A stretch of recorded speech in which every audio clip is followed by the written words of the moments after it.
Science 1 chapter 6 refraction of light.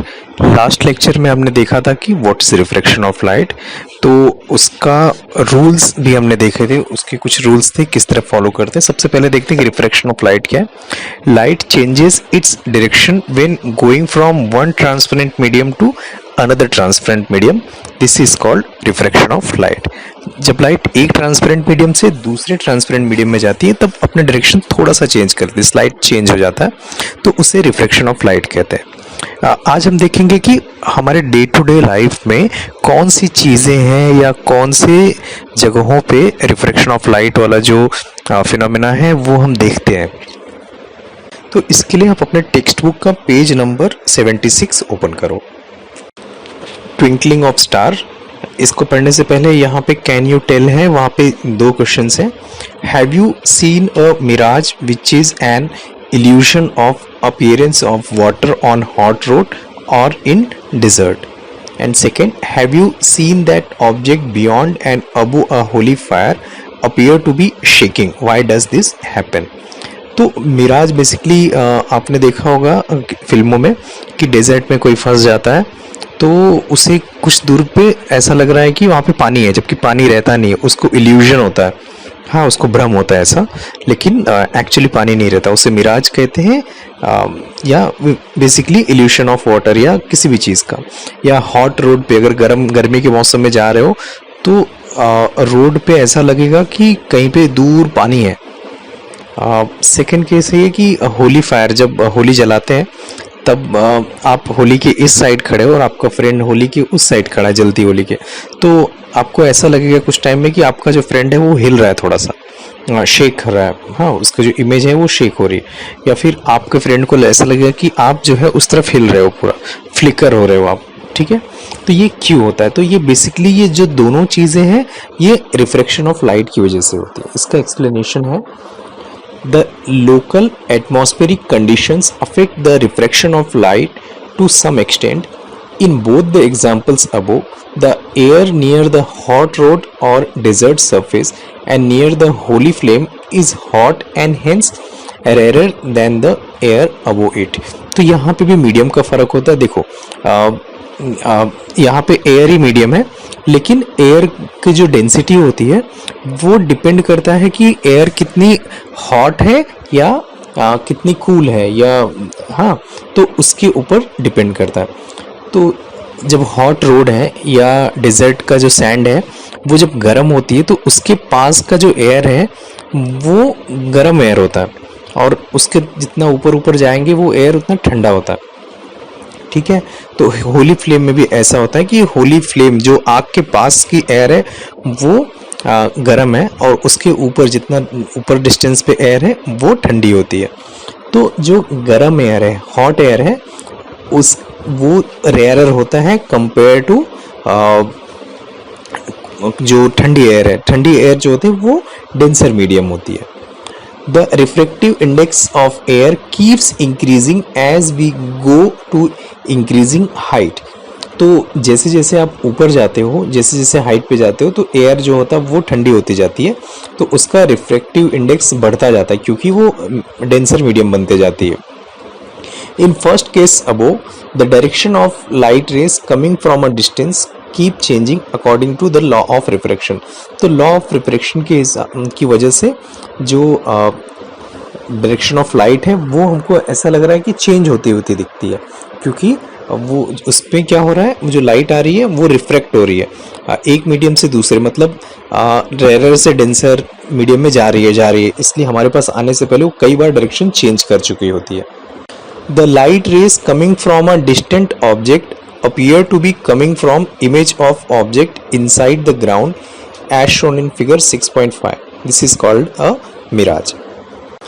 जो light रे distant object से आ रही है, मतलब जो किसी दूर रखे हुए ऑब्जेक्ट से जो लाइट रेज आ रही है, तो वो ऐसा लगता है कि वो ज़मीन के अंदर से आ रही है। क्यों? क्योंकि लाइट रेज हमारे पास पहुंचने से पहले कई बार अपनी डायरेक्शन चेंज कर चुकी होती है, तो इसकी वजह से लगता है कि ज़मीन के अंदर से आ रहा है, जबकि वो डिस्टेंट ऑब्जेक्ट मतलब जो दूर ऑब्जेक्ट हो हमसे। दिस इज कॉल्ड मिराज, तो इसे बोलते हैं Miraj. In second example, the direction of light rays coming from object beyond the holy fire changes due to changing refractive index above the fire. Thus, the object appear to be moving. Second example जो Holi fire वाले में है, उसमें जो होली के दूसरे side से है, वो ऑब्जेक्ट हमको क्या लगता है कि वो मूव हो रहा है. वो इसलिए क्योंकि जो एयर है उसका रिफ्रैक्टिव इंडेक्स चेंज हो रहा है, क्योंकि उसकी डेंसिटी चेंज होती रहती है. जो होली फायर के पास है वो एयर रेयर है, फिर उसके ऊपर डेंसर डेंसर डेंसर होते जाती है. तो इसलिए हमको लगता है कि जो दूसरी तरफ ऑब्जेक्ट जो हम देख रहे हैं वो मूव कर रहा है. Effect of atmospheric condition on refraction of light can be seen in the twinkling of star. तो एटमॉस्फेरिक कंडीशन की वजह से जो लाइट का रिफ्रैक्शन होता है वो रीज़न बनता है जो स्टार्स में ट्विंकल करते हुए दिखते हैं उसका. ये बहुत इंपॉर्टेंट है. ट्विंकलिंग ऑफ स्टार आपको याद करना है, साइंटिफिक रीज़न में पूछते हैं ये वाला. Stars are self-luminous and can be seen at night in the absence of sunlight. They appear to be point source because of their being at very large distance from us. As the density of air increases with lowering height above the surface of Earth, the refractive index also increases. Starlight coming towards us travel from rarer medium to denser medium and constantly bends towards the normal. This makes the star appear to be higher in sky as compared to its actual position as shown in figure 6.6. तो star जो होता है उसमें question आता है कि star अपने actual position से हमको हायर क्यों दिखता है. तो वो इसलिए दिखता है कि स्टार्स जो है वो सेल्फ ल्यूमिनस, मतलब खुद चमकने वाली चीज़ है. वो नाइट में इसलिए दिखता है, आपको पता है कि सनलाइट, स्टार तो हमेशा रहते हैं लेकिन दिन में सन रहता है. सन हमारा सबसे नियरेस्ट स्टार है, तो इसकी वजह से वो इतना ब्राइट है. इसकी वजह से दूसरे स्टार्स नहीं दिखते जो कि रहते हैं हमेशा. दे appear to be point source because of their being at a very large distance from us. तो वो हमको पॉइंट सोर्स, एकदम छोटा सा पॉइंट इसलिए दिखता है, एकदम छोटा सा स्टार, क्योंकि हमसे बहुत ज़्यादा दूर है. लेकिन जब इतना दूर जो स्टार हमें दिख रहा है, मतलब लाइट उसकी दिख रही है, और उसकी लाइट हमारे तक पहुंचने तक, मतलब हम तक पहुंचने तक बहुत लंबा डिस्टेंस कवर करके आती है. ठीक है, हमारे बीच में और उसके बीच में बहुत फ़र्क है. मतलब वो पूरा का पूरा समझो स्पेस से होते हुए फिर हमारे अर्थ के एटमॉस्फेयर से पास होता है स्टार की लाइट, और अल्टीमेटली हमारे तक पहुंचता है. उसमें क्या होता है कि स्टार जो हमारे तक पहुंचता है, तो जो स्पेस है वो है रेयर मीडियम. हाँ, वहाँ पे लाइट जो है सीधा एकदम चल के आती, मतलब सीधा स्ट्रेट लाइन में पास होती है. उसके पास जैसे ही स्पेस से हमारे अर्थ के एटमॉस्फेयर में आता है, तो हमारे एटमॉस्फेयर की जो एयर है उसकी मतलब स्पेस में तो एयर है ही नहीं, एटमॉस्फेयर में जो एयर है तो उसकी डेंसिटी वैक्यूम के कंपेयर में ज़्यादा होती है. ठीक है, जो स्पेस को बोलते हैं वैक्यूम. तो वैक्यूम से आ रही है हमारे अर्थ के एटमॉस्फेयर में लाइट. तो अर्थ के एटमॉस्फेयर जो है वो डेंसर मीडियम है, और जैसे जैसे नीचे जाते जाते हैं, मतलब एटमॉस्फेयर की और हमारे अर्थ के साइड में आते जाते हैं, नीचे नीचे लाइट आते जाती है, तो उसकी जो एयर की डेंसिटी है वो बढ़ते जाती है. पहले रेयर से वो उसकी डेंसिटी बढ़ बढ़ के एकदम और डेंसर होते जाती है. इसकी वजह से जो लाइट है रिफ्रैक्शन होता रहता है उसका, और वो नॉर्मल के साइड में बेंड होती है, मतलब एकदम नीचे के साइड में बेंड हो जाती है. This make the stars appear to be higher in the sky as compare to its actual path. तो जो लाइट हम लोग तो फाइनली पहुंचती है, और अगर उससे हम स्ट्रेट लाइन ड्रॉ करेंगे पोजीशन जानने के लिए स्टार की, तब स्टार जो नीचे है हमको लगेगा कि स्टार जो अपने एक्चुअल पोजीशन से ऊपर की तरफ है. यहाँ पे फिगर 6.6 में देखो आप, वहाँ पे है स्टार और उसका अपीयरेंट पोजीशन, मतलब स्टार एक्चुअली कहाँ पर है और उसका अपीयरेंट पोजीशन का है. और ये पूरा कॉन्सेप्ट समझ में आएगा आपको. फिगर 6.7 देखो, तो वहाँ पे स्टार है, एक्चुअल पोजीशन उसका है, और वो उसका अपीयरेंट पोजीशन जो ऊपर है वो अपीयरेंट पोजीशन वाला. अब हमारे तक पहुँचते पहुँचते जब यहाँ पे डॉटेड लाइन में है वो हमारा एटमॉस्फेरिक लेयर है.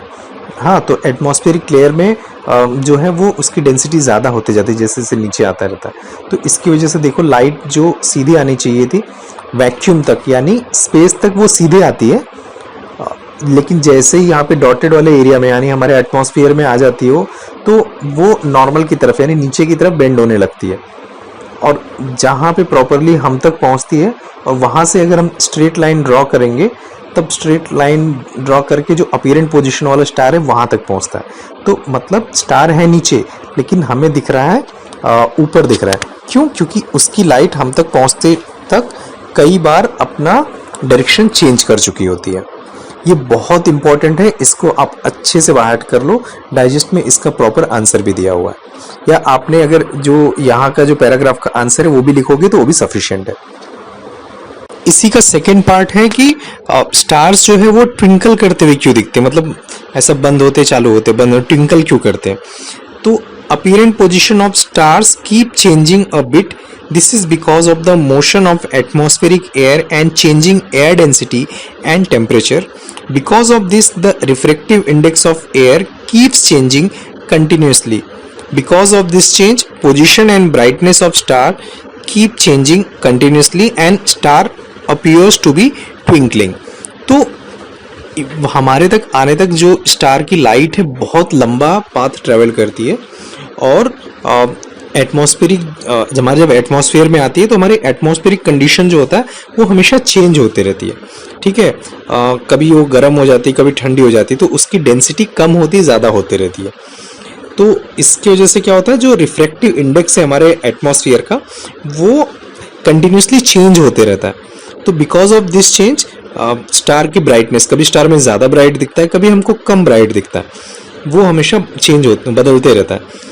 तो उसका रास्ता जो है स्लाइटली चेंज हो रहा है, इसलिए हमको जो स्टार है वो कंटिन्यूस लाइट नहीं दिखती, उसके ट्विंकल करते हुए दिखता हमारा हमको स्टार, जबकि ऐसा होता नहीं है। स्टार कोई ऐसा कोई चालू करना बंद करना चालू करना बंद करना स्टार का नहीं होता, वो उसकी लाइट हमेशा चलते रहती, कभी ऐसा बंद चालू नहीं होती है जैसा हमें दिखता है। ट्विंकल नहीं करते star basically. We do not see twinkling of planet. This is because planets are much closer to us as compared to stars.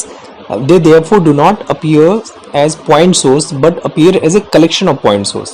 तो हम स्टार हमें ट्विंकल करते हुए दिखते हैं बट प्लैनेट ट्विंकल नहीं करते, क्योंकि प्लैनेट जो है हमारे बहुत नज़दीक है कंपेयर टू स्टार। स्टार्स बहुत बहुत बहुत दूर है।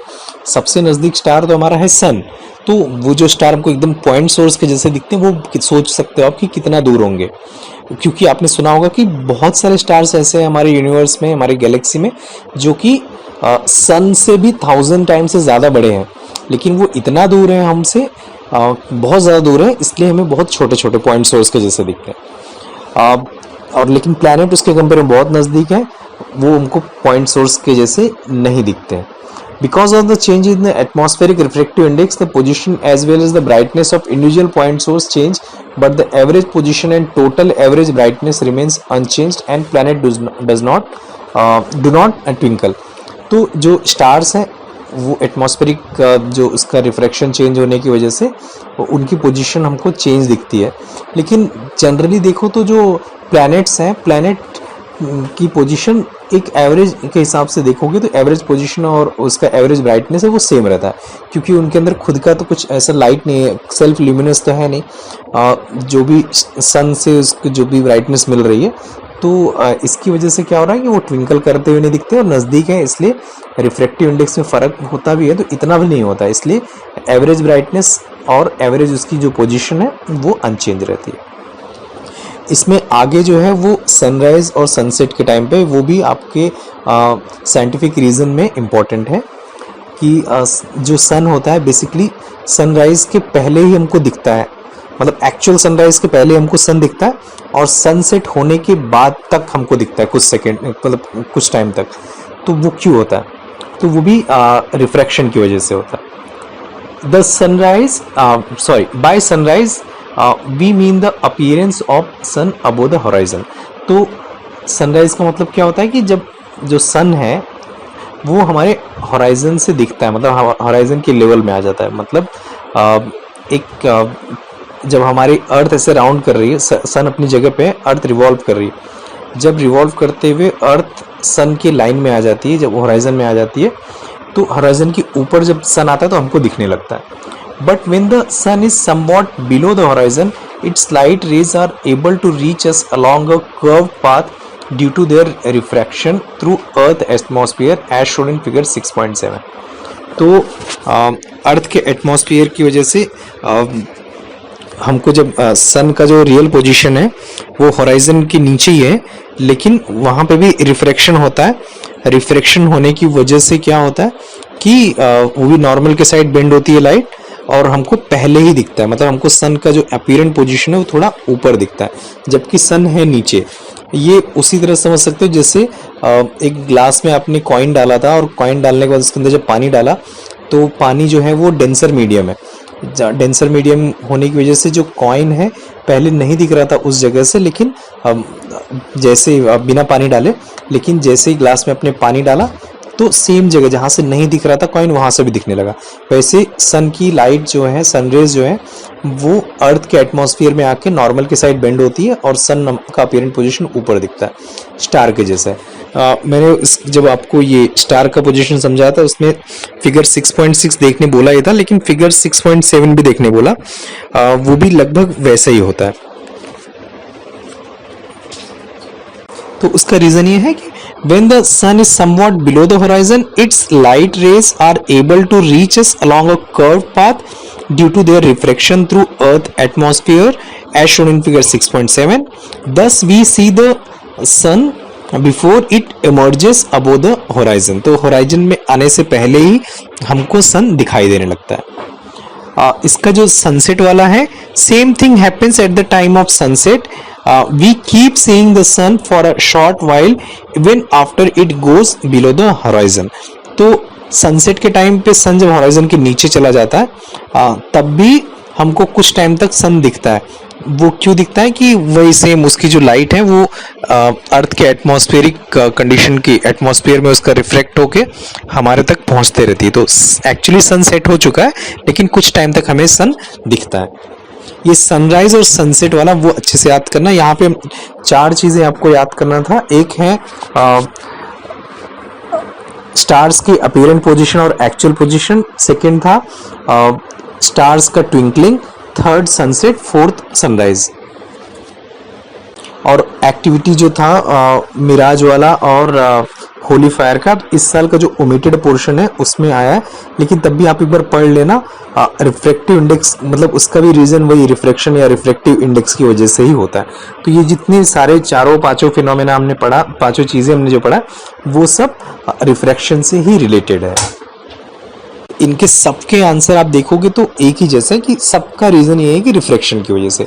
तो जब आंसर याद कर सकते हो तो आपका जो कीवर्ड है वो होगा रिफ्रैक्शन और रिफ्रैक्टिव इंडेक्स और अर्थ का atmospheric condition.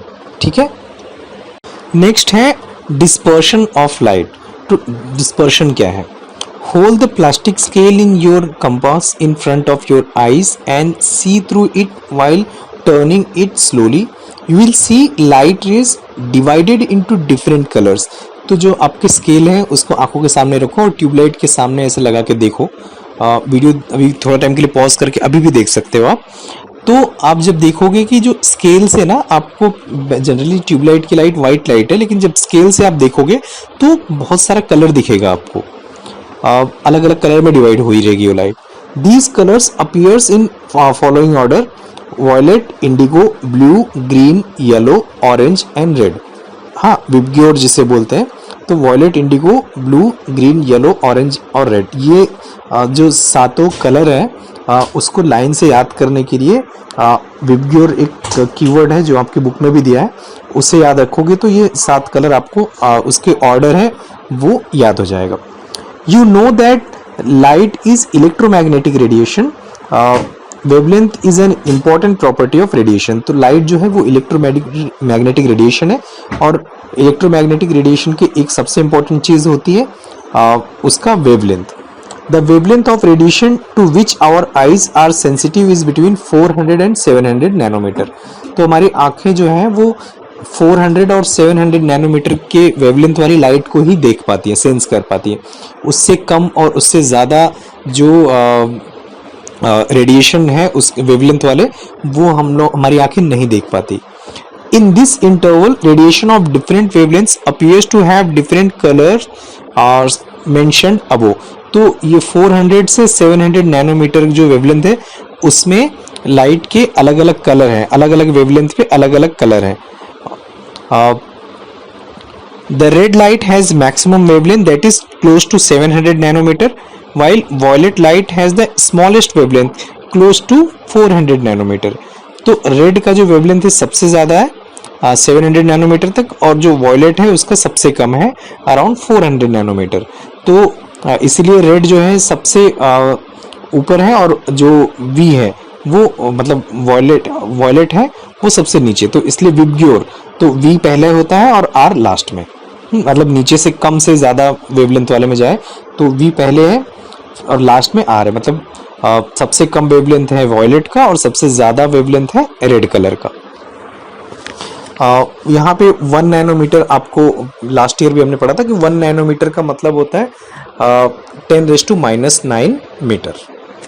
In vacuum, the velocity of light rays of all frequencies is the same, but the velocity of light in a medium depends on the frequency of light and thus different colors travel with different velocity। तो vacuum में मतलब हमारे space हमारा vacuum है, तो वहाँ पे जो लाइट की वेलोसिटी होती है वो सेम होती है सारे कलर की लाइट के। लेकिन जैसे ही किसी मीडियम में लाइट आ जाती है तब वो डिपेंड करती है फ्रीक्वेंसी ऑफ लाइट जो है, अलग अलग फ्रीक्वेंसी की लाइट की जो वेलोसिटी होती है वो अलग अलग होती है। ठीक है, तो इसलिए अलग अलग कलर की जो लाइट होती है उसकी वेलोसिटी अलग अलग होगी। Therefore, the refractive index of medium is different for different color। तो एक ही मीडियम में अलग अलग लाइट का जो रिफ्रैक्टिव इंडेक्स है वो अलग अलग होगा। Thus, even when white light enters a single medium like glass, the angle of refraction are different for different color। तो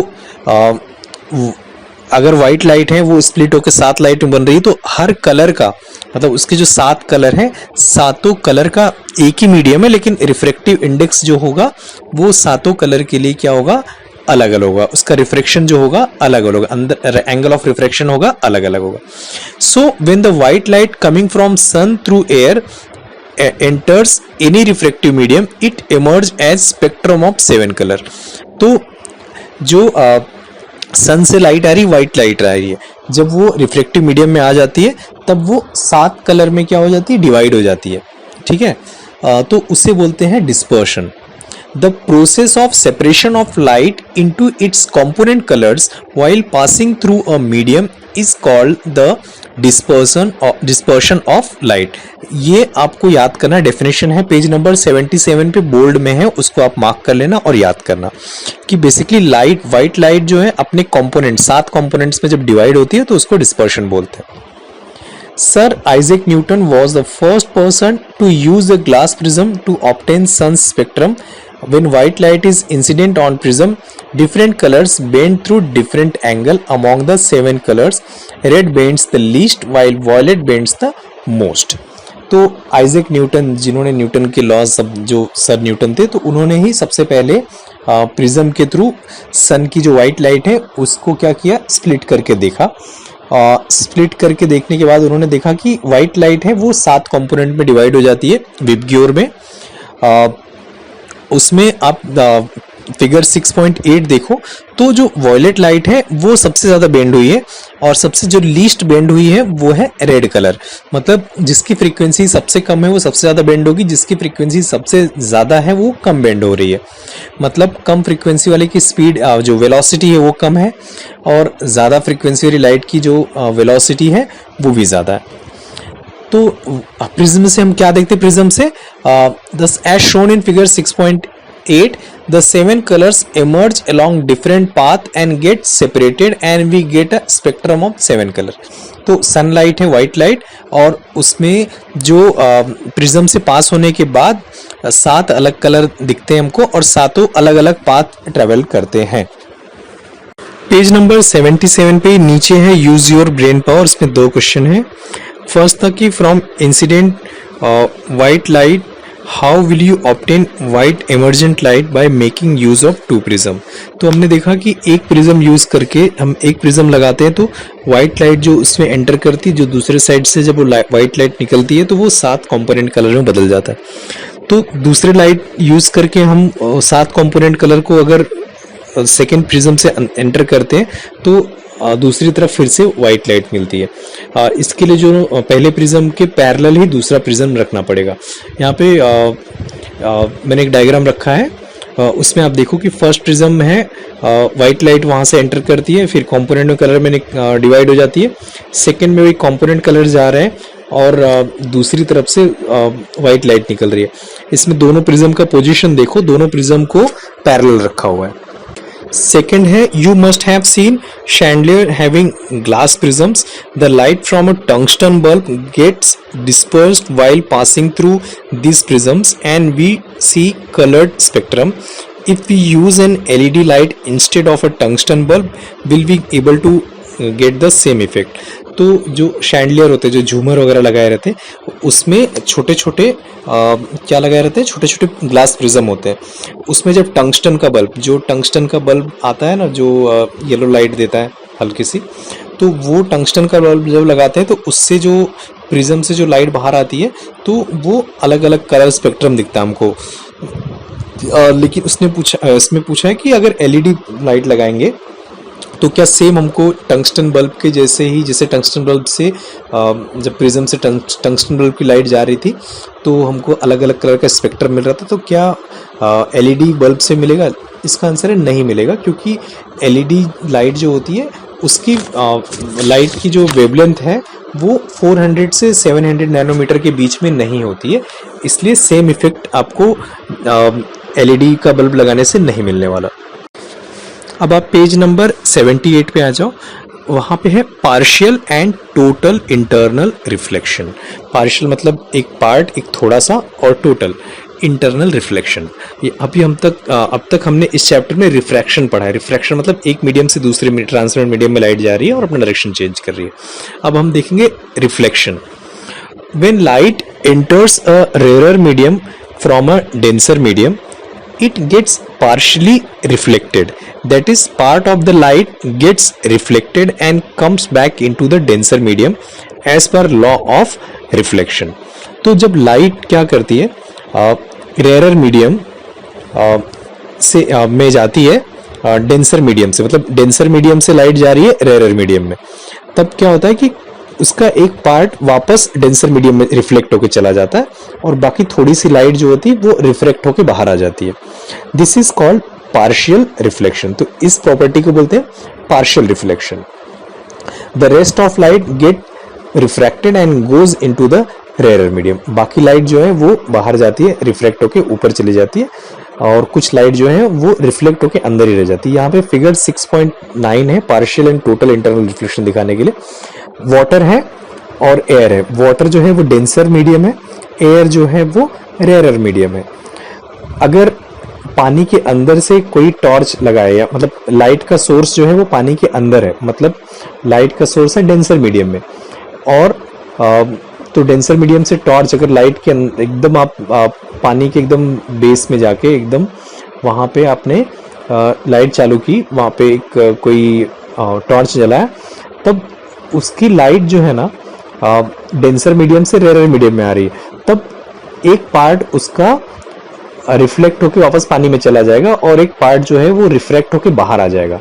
तो जो पार्ट रिफ्लेक्ट होके अंदर गया उसको बोलते हैं partial reflection. I think clear हो गया होगा, ये डायग्राम देखो, उसमें आपको अच्छे से क्लियर हो जाएगा।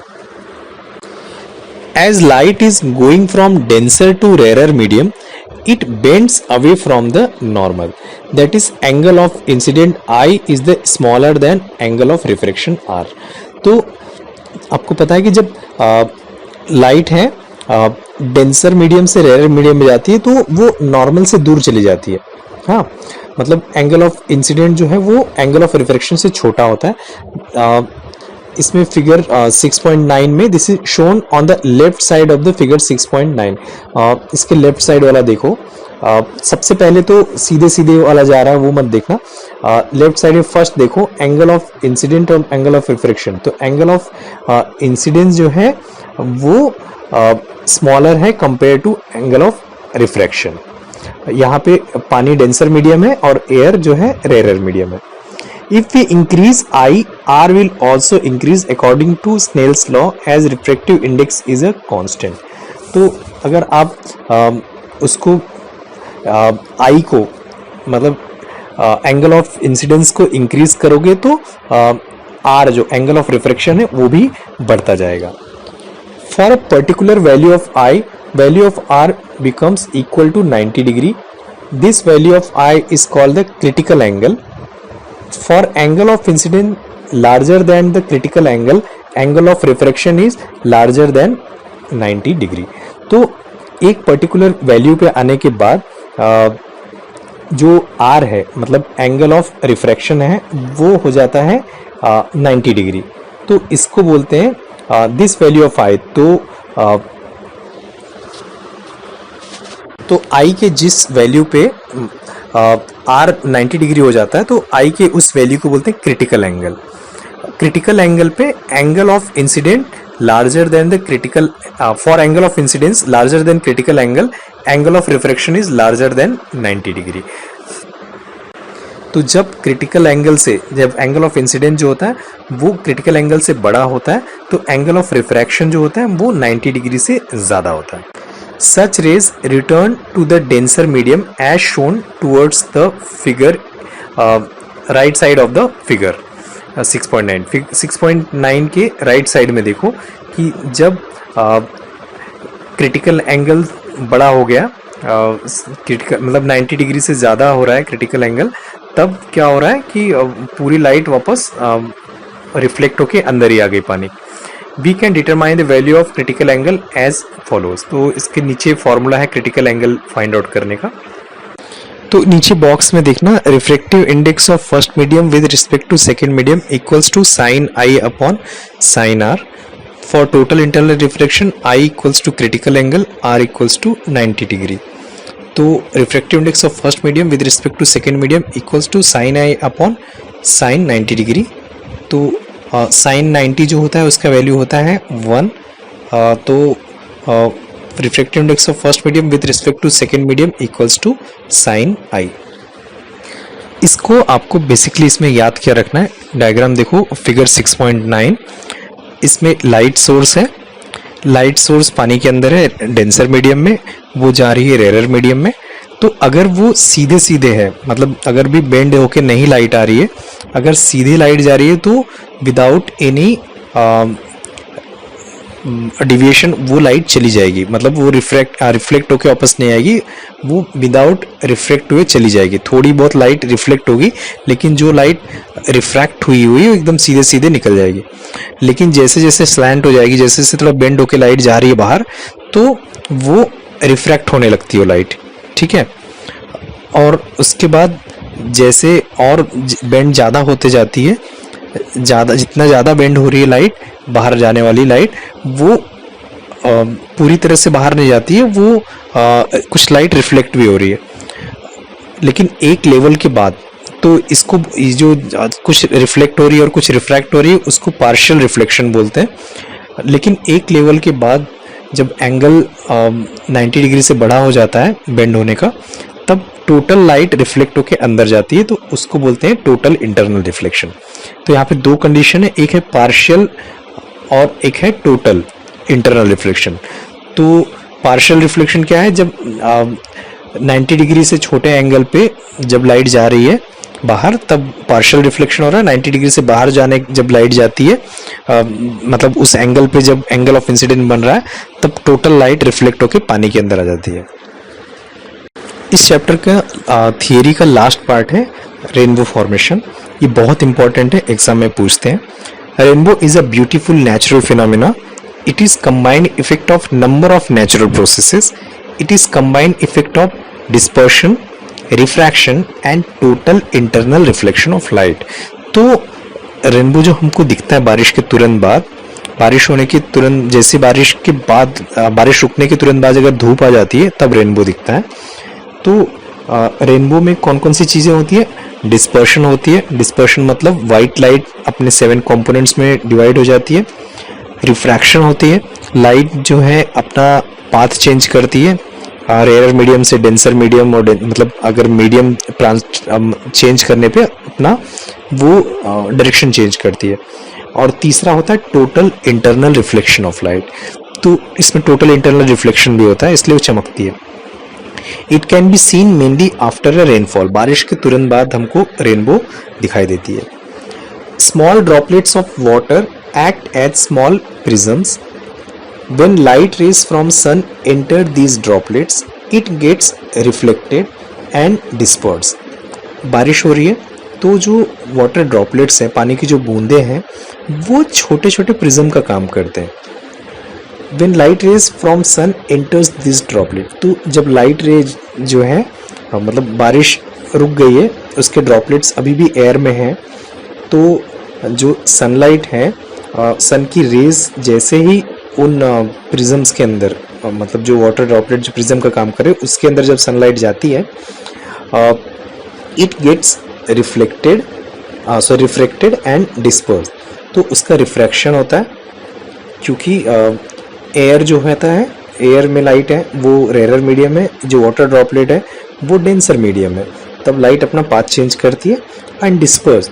और उसमें से जिस प्रिज्म है, इसलिए जब लाइट वाइट लाइट सनलाइट आएगी तो जो बाहर निकलती है तब वो क्या होती है, अपने 7 कंपोनेंट कलर्स में आ जाती है। Then there is internal reflection as shown in the figure, तो उसके बाद कुछ जैसे एक पर्टिकुलर एंगल के बाद, क्रिटिकल एंगल के बाद लाइट वापस टोटल रिफ्लेक्ट हो जाती है अंदर, वैसे प्रिज्म इस प्रिज्म मतलब जो वाटर ड्रॉपलेट जो प्रिज्म का काम कर रहा है उसके अंदर भी थोड़े से लाइट जो है वो टोटल इंटरनल रिफ्लेक्शन होता है उसका। And after that once again the light gets reflected while coming out of the droplet, and all these 3 processes together produce the rainbow. तो इन सब प्रोसेस से बनता है रेनबो। तो बेसिकली एक फिर से सुन लो आप, जो ड्रॉपलेट्स हैं, पानी की बूंदें हैं, वो प्रिज्म के जैसे काम करती हैं। जब सन की वाइट लाइट इसके अंदर एंटर होती है तब क्या होती है, पहले तो रिफ्रैक्ट होती है, और एयर से पानी जो वाटर ड्रॉपलेट मतलब डेंसर मीडियम में है, एयर से डेंसर मीडियम में है तो अपना पाथ चेंज करती है, और जब बाहर निकलती है, प्रिज्म से बाहर निकलती है तो अपने 7 कंपोनेंट्स में आ जाती है, और उसके अंदर कुछ लाइट का इंटरनल रिफ्लेक्शन भी होता है, और जब लाइट जो बाहर आती है वो फिर से अपना डायरेक्शन चेंज करती है, क्योंकि वो फिर से डेंसर से रेयर मीडियम में आ रही है, मतलब पानी से वापस एयर में आ रही है। तो इन सब का जो इफेक्ट है वो सब मिला के हमको दिखाई देता है रेनबो। इसका आंसर आपकी बुक में और डाइजेस्ट दोनों जगह पे दिया, अगर यही याद करोगे तब भी चलेगा, या डाइजेस्ट में पॉइंट वाइज जो है वो याद करोगे तो भी अच्छा रहेगा, लेकिन आप याद कर लेना, ये इंपॉर्टेंट है। अब पेज नंबर 79 पे आ जाओ, वहाँ पे 2 सॉल्व्ड एग्जाम्पल्स हैं, वो हम लोग देख लेते हैं। फर्स्ट है the absolute refractive index of water is 1.36, what is the velocity of light in water? Velocity of light in vacuum is 3 × 10⁸ metre per second. तो इस चैप्टर में एक ही फॉर्मूला है रिफ्रैक्टिव इंडेक्स का। तो जैसे अभी हमने देखा था कि रिफ्रैक्टिव इंडेक्स ऑफ मीडियम 1 या मीडियम 2 जो भी निकालना होगा, तो अगर हमको बोलेंगे कि रिफ्रैक्टिव इंडेक्स निकालो सेकेंड मीडियम का with respect to first medium, तब आप क्या करोगे कि velocity of light first medium upon velocity of light second medium देखोगे। अगर कहेंगे कि रिफ्रैक्टिव इंडेक्स फाइंड आउट करो first medium with respect to second medium, तो आप क्या करोगे, velocity of light in second medium upon velocity of light in first medium.